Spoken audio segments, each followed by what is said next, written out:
questions. So they have like, hey guys, good morning. It is Thursday, June 20th. I'm Brady Smith. Thanks for tuning in for our KHOU 11 morning update. This funny is going to be and also interesting, insightful stories. And then they on ended the Facebook, on our webpage, just a like conversation coming out and work between and us. stuff like that. Some people have come here expecting a newscast. That's not what this is. We're just chatting about the top stories.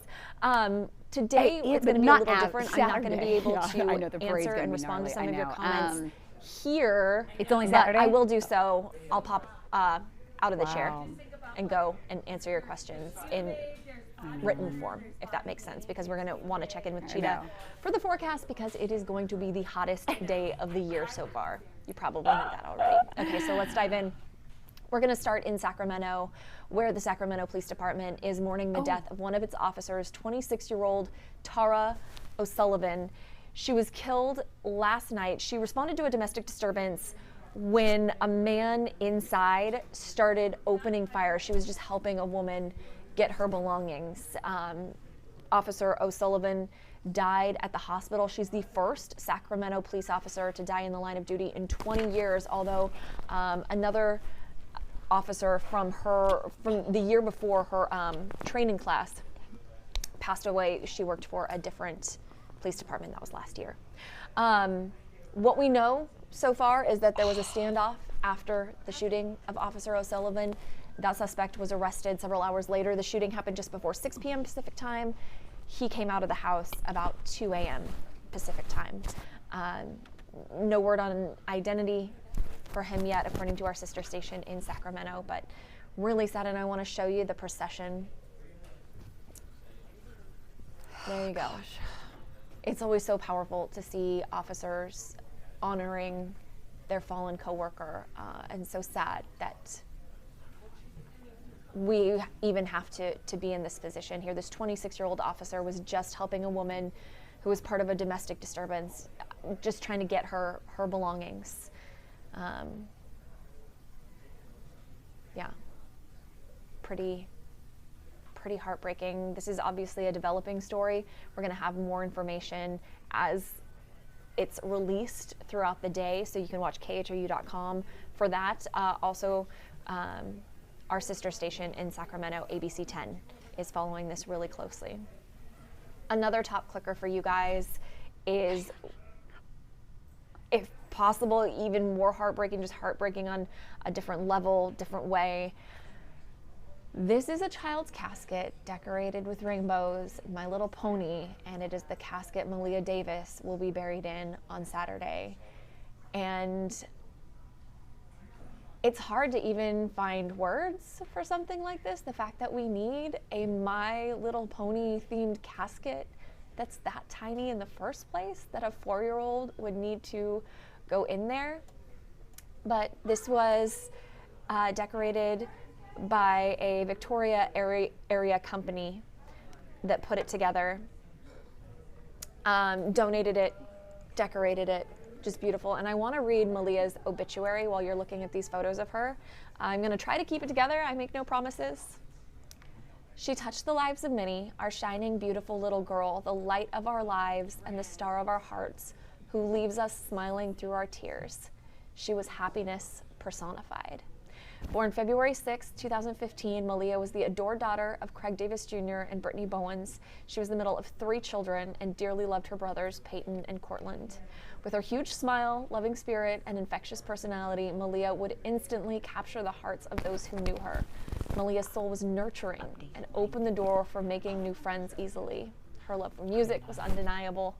Maleaha would often sing catchy lyrics of songs like Baby Shark while twirling around in her pink tutu.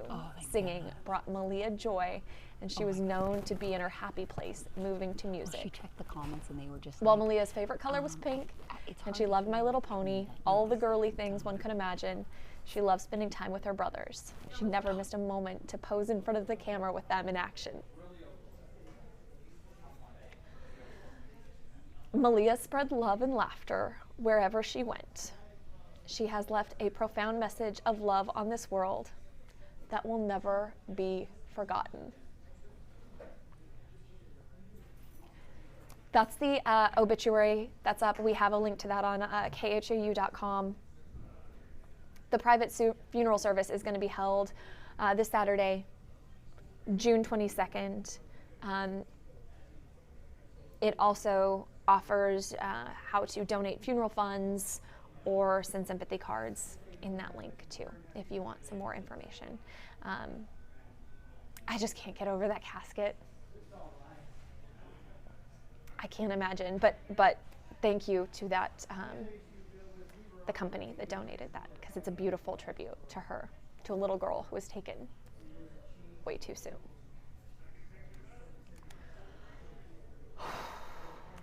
Take a deep breath with me. We will move on to another top clicker. This has been something you guys have shown so much interest in over the past couple of days, and it's the situation in the Dominican Republic where a number of tourists have died, American tourists have died over the past year. Depending on how you count, the tally is different. We know it's at least 10, and that number seems to be growing and changing by the day, because some people who had their loved ones pass away there are asking for the deaths to be reinvestigated. We do know the FBI is doing its own toxicology results, or own toxicology tests. And we have an article on khou.com. The one you guys are clicking on this morning is about a Louisiana woman who died. She was honeymooning there. But I do want to offer a little perspective. Our Janelle Bluda reported on this yesterday. So we've been talking about, if you look at last year, so in 2018, there were 13 Americans who died in the Dominican Republic, not from natural causes, okay? Well, compare that to some of the other countries where we vacation a lot. Mexico had 196 Americans die, Thailand had 33, Costa Rica had 24, and the Philippines had 23. So there's a lot of attention right now, because it seems to be kind of a cluster in the past month of a number of Americans passing away while vacationing there. But there are other countries that are more dangerous that we continue to visit. So if you want more information about this Louisiana woman, Susan Simoneau, and her husband, Keith Williams, you can visit khou.com. We're going to talk heat now, because as I mentioned earlier, this is the hottest day of the year. I'm making sure I'm on track. Am I on track? Yes, you are. Okay, Jaime, thank you. Hottest day of the year, setting up to be, and one of the things you're really going to have to watch out for if you are spending any time outdoors is heat stroke. So I want to show you some of the symptoms that you need to watch out for. So a high body temperature, we're talking 103 or more, altered mental state, alteration in sweating, nausea, vomiting, flushed skin, rapid breathing, racing heart rate, and a headache. So some things to watch out for. Something else you also need to remember, do not leave your pup in the car. So 95 degrees, it's probable that Houston is going to hit a temperature of 95 degrees. The heat index is going to take it up to like 110, but 95 degrees by 1 o'clock, it doesn't take very long, just about 30 minutes for it to hit 130 in your car, and that will bake a dog. So I just want to issue that reminder. Dogs, kids, don't leave anything in the car, not even your water bottles, because you're not going to drink that. You're not going to want to drink that water afterward. But now we want to check in with Cheetah. She's got the full rundown for us, what we can expect today into the weekend. Take it away, Cheetah. Hey, Brandy. Hello, everybody. Good morning. Hopefully you're watching and you're nice and cool, maybe inside, maybe you're already at work, maybe you have a chill day at home. Lucky you. Either way, you really want to be extra precautious out and about throughout the day. So we're under a heat advisory right now. This continues through 7 o'clock this evening. Notice not only is it in effect across our entire area, but this extends about 2/3 of the state of Texas. So if you're traveling west, southwest, northwest bound, you're running into really, really hot conditions. I'm expecting this to be borderline similar for tomorrow, and then we'll start to see a little bit of a drop in the heat as we trend towards the weekend. Okay, cooling centers that are open today. So if you're watching this and you know what, you want to get to a cool place, everywhere pink that you see on this map, that's where they're offering free air conditioning, these cooling centers that are open with temperatures this afternoon topping out in the upper 90s, feeling closer to 110. This may become very necessary for you or your family. If you're quickly looking at this, you don't get a chance to see it, that's also listed at khou.com. All right, let's talk about good old Galveston, all right? Now look, okay, it's still popular. There's a lot of cars sitting out there, but you know what? I've seen it a lot busier before. They're talking heat index values just as hot as what we're seeing in town. Here's Pleasure Pier. I still expect people will get down there, but really, again, make sure you're staying hydrated.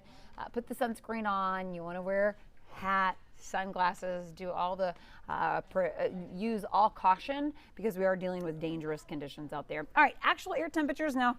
What? It's just about 9:30. It's 9:29 here this Thursday morning. Temperatures already in the mid to upper 80s, 88 in Galveston, 84 in Sugar Land, 83 in Conroe. But check out some of the heat indices across the board. Really hot already. Feeling like 96 at IEH, feeling like 96 in Sugar Land. Check out Galveston. Feeling like 103 right now at 9:30 this morning. So really hot across the board. Obviously, it's only going to get hotter from here. So temperature is going to climb quickly. UV index at extreme category.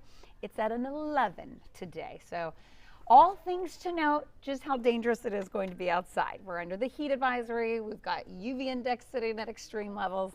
Can we talk about it anymore? Okay, let's talk about the Saharan dust. This is on its track to move back in. You'll notice even a slight haze today, but this should peak next week, maybe Tuesday and Wednesday of next week because of the upper level wind flow.